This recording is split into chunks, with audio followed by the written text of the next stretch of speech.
Sami prowokujecie rójkę, nawet o tym nie wiedząc.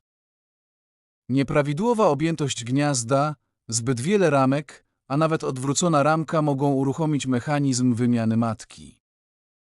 I problem nie leży w matce. Problem leży w zaburzeniu jej naturalnego rytmu. Za chwilę wyjaśnię, jak dokładnie to działa i dlaczego drobne błędy kosztują Was siłę rodziny.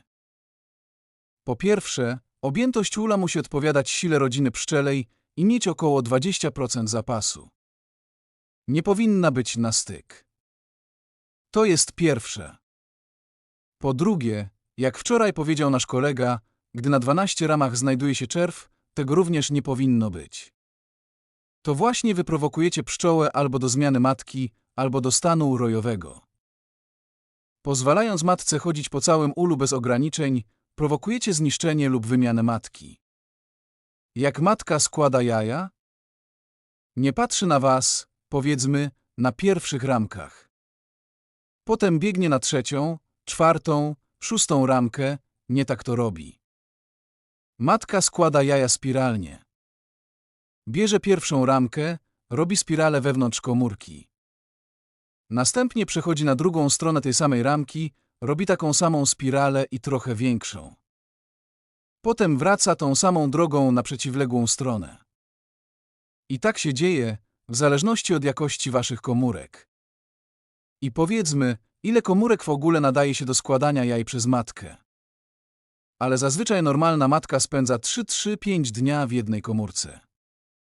Potem przechodzi do następnej i stopniowo składa jaja, wszystko spiralnie.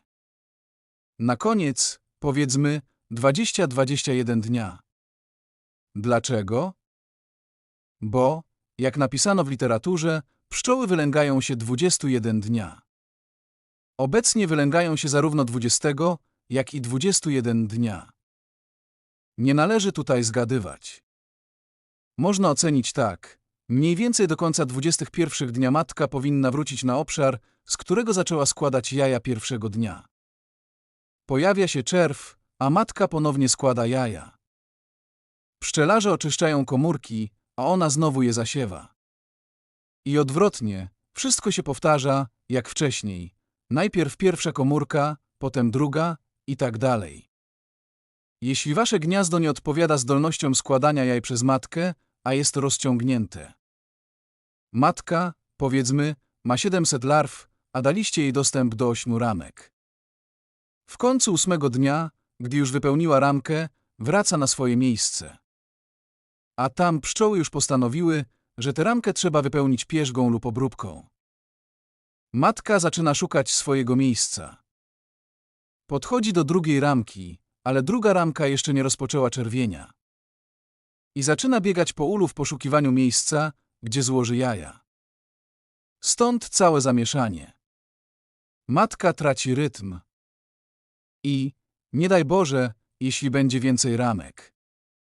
Matka, wracając do ramki, w której zaczęła składać jaja, może stwierdzić, że jest zajęta. Wtedy musi przejść do drugiej części gniazda.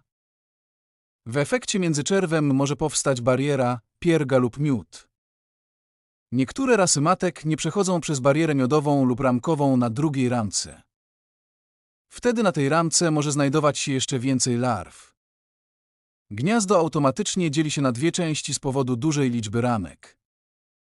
Matka składa jaja w jednej połowie, a w drugiej pszczoły zaczynają budować mateczniki. Gniazdo jakby się podzieliło. Mateczniki rosną. Dlaczego? Ocenią matkę. Jeśli rodzina uzna starą matkę za niesprawną, mogą ją usunąć i pozostawić młodą. Chociaż stara matka potrafi utrzymać gniazdo, warunki dla niej nie są odpowiednie. W efekcie albo pojawi się jedna nowa matka, albo rodzina się podzieli i powstanie rój. Nie wolno dotykać gniazda, nie wolno. I nie wolno zbytnio rozbudowywać gniazda. Matka musi odczuwać swoje granice. Na przykład daliście jej 5 ramek, w zależności od tego, jaką matkę macie. I, jak mówią, ani centymetra więcej.